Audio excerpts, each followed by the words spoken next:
Hello students. पिछली video में हमने डिस्कस किया था लीनियर इक्वेशन यूजिंग डिटर्मिनेंट, जिसको हम लोग क्रैमर्स रूल के नाम से भी जानते हैं। आज के इस वीडियो में डिस्कस करेंगे हम लोग, ठीक है, लीनियर इक्वेशन ही लेकिन यूजिंग मैट्रिक्स, ठीक है, यूजिंग मैट्रिक्स, ठीक है। मैट्रिक्स से हेल्प से हम लोग लीनियर इक्वेशन का सॉल्व करेंगे और एक्स वाई जेड का वैल्यू निकालना सीखेंगे, ठीक है ना। सबसे पहले टू वेरिएबल्स के लिए चलते हैं हम लोग। मैंने इक्वेशन लिया है दो वेरिएबल्स का, a1x plus b1y equal to c1, a2x plus b2y equal to c2, ठीक है। तो सबसे पहले आप लोग डिटरमिनेंट में देखे थे कि डेल्टा यानी सिर्फ कोएफिशिएंट्स को स्टोर किए थे। तो यहां भी हम लोग पहले a इक्वल टू मैट्रिक्स तैयार करेंगे, जिसको हम लोग कोएफिशिएंट मैट्रिक्स के नाम से जान देंगे। कोएफिशिएंट, ठीक है, कोएफिशिएंट मैट्रिक्स के नाम से जानेंगे इसको हम लोग। मतलब इसमें सिर्फ कोएफिशिएंट को स्टोर करना है आपको, यानी कि a1x, a1, b1, यहाँ a2, ठीक है, b2, यानी कि सारे कोएफिशिएंट्स को इसमें स्टोर कर लेंगे हम लोग, ठीक है। इसके बाद क्या करेंगे, c, ठीक है, c लेंगे, जिसमें हम लोग सिर्फ कांस्टेंट मैट्रिक्स से इसको जानेंगे, ठीक ना। यानी कि इसमें सिर्फ कांस्टेंट को स्टोर करेंगे, c1, c2, इसको हम लोग कांस्टेंट मैट्रिक्स के नाम से जानेंगे, कांस्टेंट मैट्रिक्स, ठीक है। तो जहां तक इसका नेमिंग का सवाल है, नेम आपका बदल सकता है, चेंज हो सकता है, उससे कोई फर्क नहीं पड़ता है, ठीक है। बस याद रखिएगा, एक कोएफिशिएंट मैट्रिक्स, ठीक है, जिसमें सिर्फ कोएफिशिएंट को स्टोर करना है, और दूसरा कांस्टेंट मैट्रिक्स, जिसमें सिर्फ आपको कांस्टेंट को स्टोर करना है, ठीक है। और एक तीसरा मैट्रिक्स, ठीक है, वेरिएबल मैट्रिक्स, जिसमें सिर्फ कॉलम में आपको वेरिएबल्स को स्टोर करना है, ठीक है। इसको हम लोग वेरिएबल मैट्रिक्स के नाम से जानेंगे, ठीक है, वेरिएबल मैट्रिक्स। यानी बोले तो आपको एक कोएफिशिएंट मैट्रिक्स तैयार करना है, एक कांस्टेंट मैट्रिक्स तैयार करना है, और एक वेरिएबल मैट्रिक्स तैयार करना है। कोएफिशिएंट मैट्रिक्स में सिर्फ आपका कोएफिशिएंट होगा, एज इट इज आपका यहाँ दिया हुआ है a1, b1, a2, b2, ये स्टोर करना है आपको। दूसरा में कांस्टेंट में सिर्फ आपको कांस्टेंट मैट्रिक्स लेना है आपको, और तीसरा वेरिएबल मैट्रिक्स, जिसमें सिर्फ आपको वेरिएबल लेना है कॉलम वाइज, ठीक है। ये इसके बाद आप गौर करोगे, इस पूरे जो इक्वेशन दिया हुआ है, इसका सारांश क्या होता है आपका, ठीक है। आप ध्यान से देखना है चीजों को, कि आप लिख सकते हो कि कोएफिशिएंट, कोएफिशिएंट वेरिएबल्स का ही होता है ना, तो coefficient matrix into variable matrix equal to constant matrix. कोई दिक्कत, इसी फॉर्मेट में रहता है ना। तो ये इक्वेशन का सारांश हो गया आपका कि constant matrix into variable matrix equal to constant matrix, ठीक ना। अब हमको निकालना है यहाँ से x का वैल्यू। आप कैसे निकालोगे यहाँ से, तो हम ऐसा कर सकते हैं यहाँ पर कि प्री मल्टीप्लीकेशन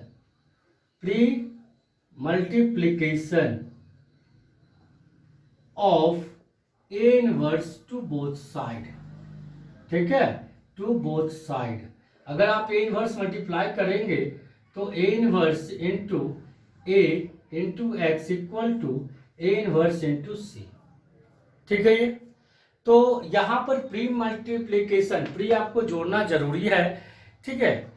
तो क्या हो जाएगा, आपको ये दोनों मिला के क्या देगा आपको, ये identity matrix into x equal to a inverse into c, ठीक है, क्योंकि a into A inverse equal to a inverse into a आपको हमेशा आइडेंटिटी मैट्रिक्स ही देता है, ठीक है। और किसी भी मैट्रिक्स में अगर आइडेंटिटी मैट्रिक्स मल्टीप्लाई करे, आपको याद होगा आइडेंटिटी मैट्रिक्स के बारे में बताए थे कि ये काम करता है वन की तरह, जो कि एक नॉर्मल अलजेब्रा में वन काम करता है आपका, किसी से भी गुना करते हैं वही देता है। इसलिए यहां भी आइडेंटिटी मैट्रिक्स गुना करेगा, आपको एक्स ही देगा equal to A inverse C, ठीक ना। यानी आई इंटू ए करिए या ए इंटू आई करिए, आपको हमेशा वही मैट्रिक्स देगा जिससे ये गुना कर रहा है आइडेंटिटी मैट्रिक्स। तो एक फॉर्मूला ये हो गया, और जिसको आप सॉल्व कर सकते हैं x equal to A inverse का फॉर्मूला अगर आपको याद है तो 1 by determinant value into adjoint A into C, ठीक है। ये ये दो फॉर्मूला बन के आया, ठीक है। Since A inverse equal to one by determinant value of A into adjoint A, ठीक है। यही आपका इसका स्टोरी है। मतलब अगर हमको एक्स वेरिएबल चाहिए तो जो कोई एडजॉइंट ए देखे निकाला है ना, तो आप ए यानी कोएफिशिएंट मैट्रिक्स का एडजॉइंट निकाल लो। कांस्टेंट मैट्रिक्स आपके पास है और उसी कोएफिशिएंट मैट्रिक्स का आप डिटरमिनेंट वैल्यू निकाल लो। आप इसको रख लो जगह पर और इसको सॉल्व कर लो, आपको एक्स का वैल्यू यानी कि वेरिएबल का वैल्यू आपको मिल जाएगा, ठीक है। क्वेश्चन करेंगे, पहले 3/3 वेरिएबल्स का हम लोग देख लेते हैं यहाँ पर। तो 3/3 वेरिएबल के लिए, ठीक है, 3 वेरिएबल्स के लिए आपको, ठीक है, इक्वेशन मैंने ले लिया है 3 वेरिएबल्स में यहाँ पर। तो आपको वही काम करना है, ठीक है। यानी सबसे पहले कोएफिशिएंट मैट्रिक्स, सबसे पहले किसको तैयार करना है, कोएफिशिएंट मैट्रिक्स, ठीक है ना। तो नाम आप कुछ भी दो इसको, उससे कोई फर्क नहीं पड़ता है, ठीक है। कोएफिशिएंट मैट्रिक्स में क्या करना है, खाली कोएफिशिएंट्स को आपको स्टोर करना है। तो ये हो गया A1, ये हो गया B1, ये हो गया C1, A2, B2, C2, A3, B3 और ये C3, ठीक है। कोएफिशिएंट मैट्रिक्स आपका इसमें आ गया कहानी, ठीक है। फिर क्या करना है, एक कांस्टेंट मैट्रिक्स आपको तैयार करना है, ठीक है। कांस्टेंट मैट्रिक्स आपको तैयार करना है जिसमें सिर्फ आपका कांस्टेंट ही रहेगा, C equal to constant D1, D2, D3 column wise, D1, D2, D3 column wise आपका ये रहेगा। और एक लास्टली आपको वेरिएबल मैट्रिक्स तैयार करना है, ठीक है। वेरिएबल मैट्रिक्स, ठीक है, इसको तैयार करना है x equal to column wise रखना है आपको वेरिएबल में, ठीक है, x y z इस तरह से। और फिर फॉर्मूला आपको इसी का यूज करना है, ठीक है। चलिए इसमें पहला क्वेश्चन हम लोग देखते हैं कि 2x + 3y = 5 दिया, x - y = 3 दिया है, ठीक है। तो इसको हम लोग मैट्रिक्स को यूज करके कैसे सॉल्व करेंगे। तो सबसे पहला काम है मेरा कोएफिशिएंट मैट्रिक्स पता करना। कोएफिशिएंट मैट्रिक्स जिसको नेमिंग आप कुछ भी करें, ठीक है, नेम हम या नेमिंग कोएफिशिएंट मैट्रिक्स को ही दे देते हैं। तो पहले 2, फिर 3, फिर 1 और फिर ये -1, ठीक है, कोई दिक्कत इसमें। इसके बाद हम लोग तैयार कर लेते हैं यहाँ पर क्या चीज कि कांस्टेंट मैट्रिक्स, ठीक ना। कांस्टेंट मैट्रिक्स इसमें हम लोग तैयार करते हैं। तो C इक्वल टू कांस्टेंट ये कॉलम वाइज 5, 3, ठीक है। और फिर वेरिएबल मैट्रिक्स, वेरिएबल मैट्रिक्स यानी x इक्वल टू x और y वेरिएबल है, इसको आप कॉलम वाइज यहां डाल दो, ठीक है। ये तो सबसे पहला काम ये कोएफिशिएंट मैट्रिक्स जो आप देख रहे हो यहां पर, इसका डिटरमिनेंट वैल्यू पता कर लेते हैं, ठीक है। तो शुरुआत करते हैं हम लोग यहां से। a का डिटरमिनेंट वैल्यू पहला क्रॉस में आपको कितना देगा, -2, ठीक है, -2 माइनस दूसरा क्रॉस में क्या देगा आपको ये -3, सॉरी 3 × 1 3, तो दूसरा क्रॉस में आपको ये 3 देगा। तो कुल मिला के हो गया -5, ठीक है। डज नॉट इक्वल टू 0, मतलब ये क्या है, नॉन सिंगुलर मैट्रिक्स है आपका, इनवर्स इसका एडजस्ट करेगा। एडजॉइंट यानी पहले सबसे पहले हम लोग माइनस निकाल लेते हैं, माइनस ऑफ a, ठीक है ना। a का माइनस पता करते हैं। तो पहले a11, a12, a21, a22। चलिए सबसे पहले m11 की चर्चा करें। मतलब फर्स्ट रो फर्स्ट कॉलम आपको ढकना है। फर्स्ट रो फर्स्ट कॉलम क्या दिख रहा है आपको, -1, तो m11 हो गया -1। फर्स्ट रो सेकेंड कॉलम आपको ढकना है। फर्स्ट रो सेकेंड कॉलम ढकना है, क्या दिखा आपको 1, ठीक है। और सेकेंड रो फर्स्ट कॉलम को ढकना है, सेकेंड रो फर्स्ट कॉलम ढकना है तो क्या दिखा 3, ठीक है। और सेकेंड रो सेकेंड कॉलम आपको देखना है अगर, तो क्या दिख रहा है आपको 2, ठीक है। तो माइनस मेरा तैयार हो गया। इसके बाद चलते हैं हम लोग एडजॉइंट की तरफ। Therefore adjoint of A equal to whole transpose matrix का, और पहले पोजीशन का साइन बना लीजिए ताकि ये कोफैक्टर्स में तब्दील हो सके। माइनस हमने निकाला है, पोजीशन का साइन मैंने वही प्लेस कर दिया, और माइनस को जाके रिप्लेस कर देंगे अगर हम, तो वो कोफैक्टर्स का कलेक्शन क्या हो जाएगा। एडजॉइंट क्या था आपका, कोफैक्टर्स का कलेक्शन, यही था ना, M21, ठीक है, M22। तो फाइनली ये क्या देगा आपको, ये ठीक है, प्लस M11 का वैल्यू कितना था -1, ठीक है, फिर माइनस M12 का वैल्यू कितना आया था 1, ठीक है, फिर ये प्लस माइनस A21 का वैल्यू कितना आया था 3, ठीक है, और फाइनली प्लस क्या है 22 का वैल्यू, M22 का वैल्यू 2 था आपका, ये 2, तो कुल मिला के देयरफॉर एडजॉइंट ए हो गया आपका प्लस माइनस, इसको दोनों काम एक साथ कर लो, ट्रांसपोज लगा हुआ है यहाँ पर, दोनों काम एक साथ कर लो, ठीक है, साइन को भी अरेंज कर लो, और ट्रांसपोज का जो काम होता है रो को कॉलम में बदलना, उसका भी काम आप यहाँ पे कर लो, ठीक है, तो ज़्यादा बेहतर रहेगा। तो इसका मतलब ये हुआ, ठीक ना, कि ये रो हम लिखेंगे इस कॉलम में, तो क्या हो जाएगा, ये -1, ये भी -1, ये -3, सेकेंड रो चला गया सेकेंड कॉलम में, ये 2, मतलब मेरा एडजॉइंट तैयार हो गया, ठीक है।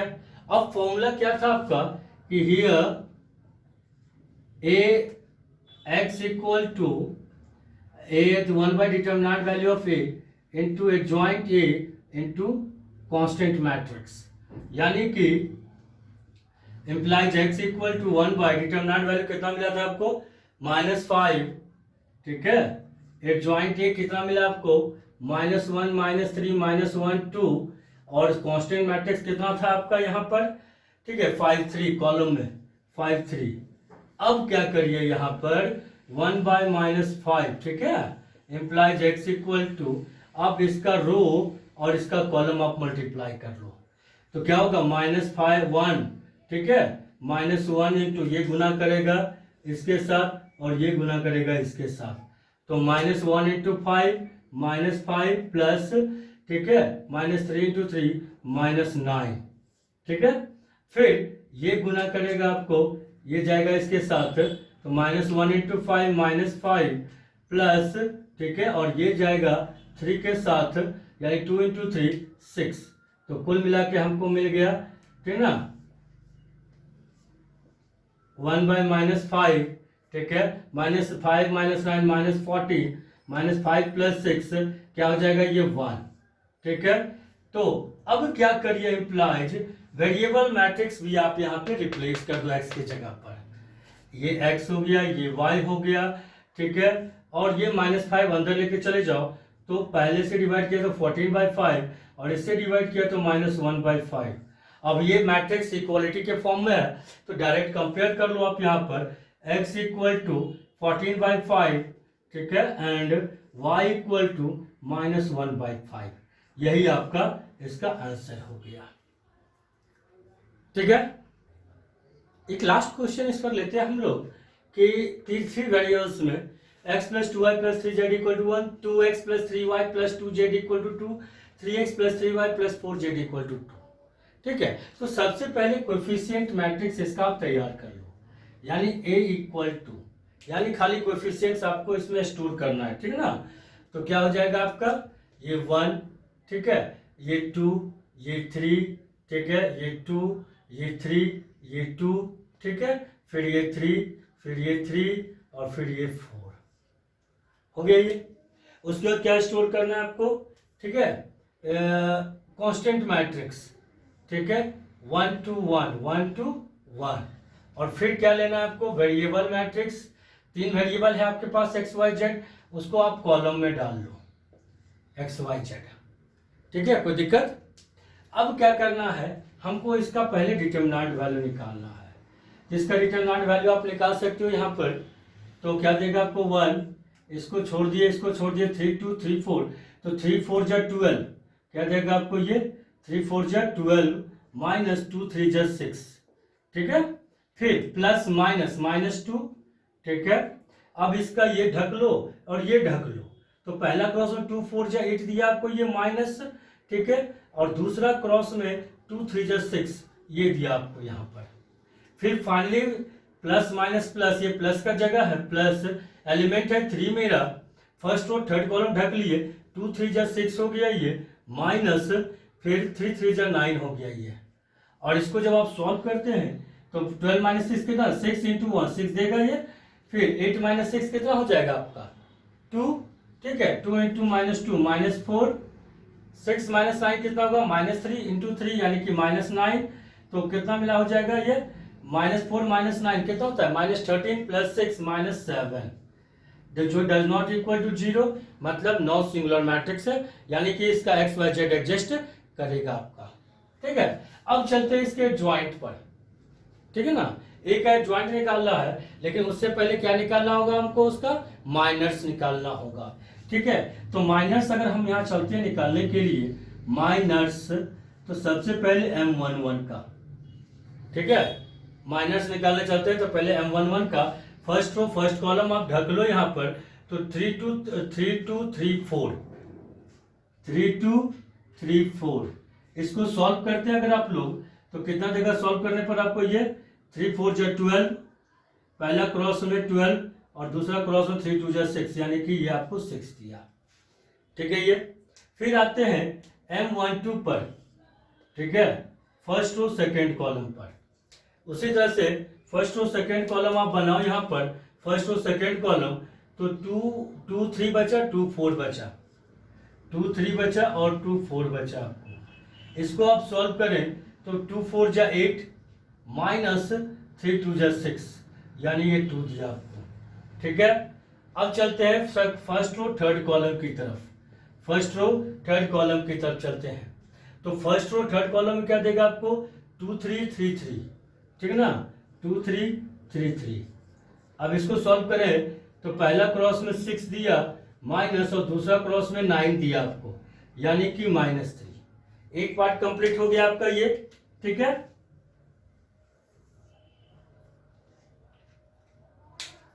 अब चलते हैं सेकेंड रो फर्स्ट कॉलम पर, सेकेंड रो फर्स्ट कॉलम, ठीक है ना, ये सेकेंड रो फर्स्ट कॉलम, तो सेकेंड रो आपको ढकना है, सेकेंड रो फर्स्ट कॉलम ढकना है, तो ऊपर 2 3 नीचे 3 4, ऊपर 2 3 नीचे 3 4। इसको सॉल्व करते हैं तो पहला क्रॉस में क्या देगा, 2 4 जा 8 माइनस दूसरा क्रॉस में क्या देगा, 3 3 जा 9, कुल मिला के -1। अब आते हैं सेकेंड रो सेकेंड कॉलम पर। ठीक है, सेकेंड रो सेकेंड कॉलम, तो 1 3 3 4, 1 3 3 4, इसको सॉल्व करें तो ये देगा 4 माइनस 3 3 जा 9, यानी -5 देगा आपको ये। ठीक है, अब क्या करते हैं second row third column, second row third column. ठीक है, मैंने क्या किया, सारा माइनर्स मैंने निकाल लिया यहाँ पर। अब बढ़ते हैं एक ज्वाइंट की तरफ हम लोग। therefore एक joint of A equal to, ये ट्रांसपोज लगा दिया यहाँ पर। अब कोफैक्टर्स का कलेक्शन करता है ज्वाइंट, इसलिए पहले पोजीशन का साइन अटैच कर लेते हैं, प्लस माइनस प्लस। ठीक है, minus plus minus plus minus plus.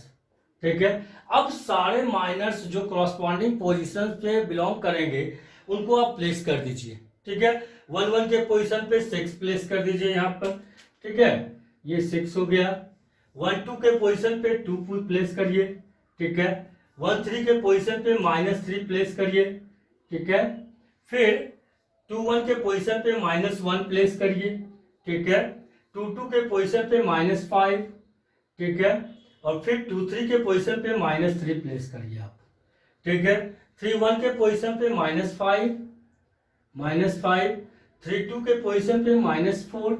ठीक है, और 3 3 के पोजीशन पे -1, यानी सारे माइनर्स को हमने प्लेस कर दिया जगह पर। अब क्या करना है, फ्रेश करना है, ट्रांसपोज का भी काम करना है आपको इसमें, और ये जो साइन है उसको भी फ्रेश करना है। तो हम क्या करते हैं, दोनों काम एक साथ करते हैं, ट्रांसपोज का भी काम, मतलब जो मेरा फिलहाल रो है, ठीक है, उसको कॉलम बनाएंगे हम लोग। तो पहले फर्स्ट रो की तरफ चले, ये +6, ये -2, ठीक है, और ये -3, यानी फर्स्ट रो को फर्स्ट कॉलम में डाल दिए, सेकेंड रो को सेकेंड कॉलम, ये +1 हो जाएगा आपका, ये -5 हो जाएगा आपका, और ये +3 हो जाएगा आपका। ये -5 है, ये +4 है, और ये -1 है। ठीक है आपका। अब एक ज्वाइंट भी तैयार हो गया आपका यहाँ पर। ठीक है, तो आगे देखते हैं हम लोग यहाँ पर कि here x = 1 by determinant value of a into a joint a into C constant matrix. ठीक है, क्या होगा ये? C constant matrix. तो प्लेसमेंट करें अगर हम लोग, तो 1 by implies x equal to 1 by determinant value हम डाल दिए ए का -7 इंटू एडजॉइंट है यहाँ 6 1, ठीक है, -5, ये -2 -5 4 -3 3 -1, और इंटू करने के लिए कांस्टेंट मैट्रिक्स जो कि यहाँ कॉलम के रूप में मौजूद है। ठीक है, 1 to 1 1 to 1 1 to 1। ठीक है, हम यहाँ कांस्टेंट मैट्रिक्स में प्लेस कर दिए। अब इसको गुना करना है, फिर इसको ले जाके डिवाइड करना है, फाइनली मेरा आंसर आ जाएगा आपका ये। तो इम्प्लाइज, ठीक है, x equal to 1 by -7 into, चलिए गुना करें यहाँ पर। ठीक है, रो कॉलम, ठीक है ना, फिर रो कॉलम। तो सबसे पहले 6 into 1 6 plus 1 into 2 2 plus -5 into 1 -5। First row first column complete. Second row second column -2 into 1 -2 -5 into 2 plus -10, ठीक है, प्लस 4 इंटू 1 4। ठीक है, अब third row first column -3 into 1 -3 3 into 2 6, ठीक है, -1 इंटू 1 प्लस -1, और ये हो गया मेरा मल्टीप्लिकेशन भी कंप्लीट। तो फाइनली क्या देगा आपको ये, फ्रेश कर लीजिए इसको, फ्रेश कर लीजिए इसको। बाहर में 1 बाय -7 है आपका ये, ठीक है, अंदर 6 प्लस 2 8 -5, तो कितना देगा 3, फिर -2 -10 -12 प्लस 4 8 -8 देगा आपको ये। ठीक है, -3 -1 -6 4 प्लस 6 प्लस 2। ठीक है, तो देयरफॉर अब क्या करें यहाँ पर, इम्प्लाइज x का वैल्यू, ठीक है, 1 बाय -7 x का वैल्यू इम्प्लाइज वेरिएबल मैट्रिक्स भी आप यहां पर प्लेस कर दो, x y z। ठीक है, अब ये 1 -7 अंदर ले जाके डिवाइड करिए, तो पहले इससे डिवाइड करेगा तो -3/7, इससे डिवाइड करेगा माइनस माइनस कैंसिल हो जाएगा 8/7, और इससे किया तो -2/7। ठीक है, इक्वल मैट्रिक्स के तौर पर आ गया। आप कंपेयर कर लो, कुछ मत करो इसको। तो therefore x equal to -3/7, y equal to 8/7 और z इक्वल टू -2/7। यही आपका आंसर हो गया इसका। ठीक है, आसान है। यानी आपको क्या करना है, कोएफिशिएंट मैट्रिक्स तैयार करना है, सारे कोएफिशिएंट को डाल देना एक जगह। क्वेश्चन मैट्रिक्स आपको कॉलम के मैट्रिक्स की तरह तैयार कर लेना है, और वेरिएबल मैट्रिक्स भी कॉलम मैट्रिक्स की तरह तैयार कर लेना है आपको। फिर क्या करना है, एक का आपको निकालना होगा एक ज्वाइंट, जिसके लिए आपको माइनर्स निकालना होगा। माइनर्स निकालने के बाद मैट्रिक्स में ही हम क्या किए, यहाँ पर ट्रांसपोज लगाए और पोजीशन का साइन रिप्लेस कर दिए। वजह इसका, एक ज्वाइंट जो है वो कोफैक्टर्स का कलेक्शन करता है, इसलिए पहले पोजीशन का साइन एडजस्ट किया, फिर सारे माइनर्स को सेट किए। उसके बाद ट्रांसपोज जो कि कहता है कि रो को आप कॉलम में डाल दो, रो को आप कॉलम में डाल दो उसको। ठीक है, और साइन भी फ्रेश कर दिए एक जगह। ठीक है, उसके बाद एक्स का वैल्यू जो फॉर्मूला था 1 बाई डिटरमिनेंट वैल्यू ऑफ ए, ठीक है, इंटू एडजॉइंट ए इंटू सी डाल के दो मैट्रिक्स को मल्टीप्लाई करके फ्रेश करके सॉल्व कर लीजिए उसको। ठीक है, अब इस पर कुछ नोट्स हम लोग देख लेते हैं कि जैसे इस मैट्रिक्स की हेल्प से हम लोग कैसे पता करेंगे कि कोई भी इक्वेशन सिस्टम जो सिस्टम ऑफ इक्वेशन जो है वो कंसिस्टेंट होगा, इनकंसिस्टेंट होगा, ठीक है, या फिर उसका सॉल्यूशन यूनिक होगा, इनफाइनाइट होगा, या फिर सॉल्यूशन ही नहीं होगा उसका। ठीक ना, तो सबसे पहला केस आता है आपका यहाँ पर केस 1। ठीक है, फॉर्मूला क्या था आपका, x equal to 1 by determinant value of A into adjoint A into B. ठीक है, सिर्फ इतना ही चीज यहाँ पर अवेलेबल है फॉर्मूला के तौर पर। तो सबसे पहले ये बात करेगा कि डिटरमिनेंट वैल्यू ए क्या है आपका, कि अगर डिटरमिनेंट वैल्यू जो है आपका वो 0 नहीं है, मतलब that is a is non singular matrix, non singular matrix, ठीक है। देन अगर वो नॉन सिंगुलर मैट्रिक्स है आपका, तो इसका मतलब है कि उसका इक्वेशन कैसा होगा, सिस्टम कैसा होगा, system of equation, system of equation वो कंसिस्टेंट होगा, ठीक है। फिर सॉल्यूशन, उसका नेचर ऑफ सॉल्यूशन, ठीक है। सॉल्यूशन जो है, या नेचर लिख दे रहे हैं ब्रैकेट में, सॉल्यूशन का जो नेचर होगा वो यूनिक होगा आपका। वो क्या होगा आपका, यूनिक होगा, ठीक है। और फिर इसका ग्राफ तो आपको पता है क्या होता है, ग्राफ इसका होगा इंटरसेक्टिंग लाइंस, इंटरसेक्टिंग लाइंस यानी ये, ठीक है। केस 2 की तरफ बढ़े अगर हम लोग यहाँ पर, ठीक है। तो केस 2 कहता है कि अगर मान लीजिए वो जीरो हो जाता तब क्या करते हैं, यानी अगर वो जीरो होता है मतलब क्या होगा इसमें, ये सिंगुलर मैट्रिक्स होगा, सिंगुलर मैट्रिक्स मतलब अगर वो जीरो हो जाता है तब वो मूव करेगा इसके तरफ, ठीक है, adjoint A into B, product की तरफ मूव करेगा, तब कहेगा and adjoint of A into B, ये भी इसको जीरो देना चाहिए, ठीक है, ये भी इसको जीरो देना चाहिए ताकि 0/0 का फॉर्म ये तैयार कर सके। तो इस हिसाब से सिस्टम ऑफ इक्वेशन तो कंसिस्टेंट ही होगा, क्योंकि उसको बहुत सारा सॉल्यूशन मिलने वाला है, ठीक है, बहुत सारा सॉल्यूशन यानी कि इनफाइनाइट सॉल्यूशन मिलेगा, ठीक है। अब इनफाइनाइट सॉल्यूशन उसको कैसे मिलेगा, ठीक है, क्योंकि ग्राफ उसका जो है वो कोइंसिडेंट लाइन बनेगा, कोइंसिडेंस लाइन, ठीक है, यानी कि ये वाला लाइन यानी ओवरलैपिंग, ठीक है, ओवरलैपिंग लाइन उसका बनेगा, ठीक है। और तीसरा कंडीशन कहता है कि चलिए डिटरमिनेंट वैल्यू जीरो है, हो सकता है अभी ये जीरो हुआ था, हो सकता है कि वो जीरो ना हो, ठीक है, वो जीरो आपको ना हो।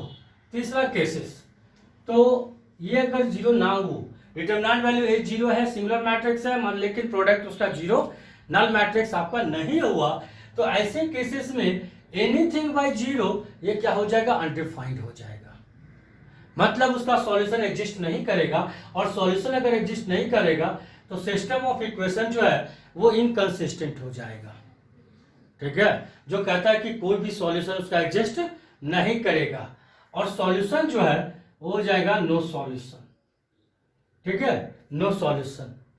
एंड फाइनली लाइन ग्राफ कैसा बनेगा इसका आपका, ठीक है, तो ग्राफ बनेगा पैरेलल लाइंस, कैसा बनेगा ग्राफ इसका, पैरेलल लाइंस, यानी कभी आपस में ये इंटरसेक्ट करेगा ही नहीं, और इसलिए इसका सॉल्यूशन भी एग्जिस्ट नहीं करेगा, ठीक है।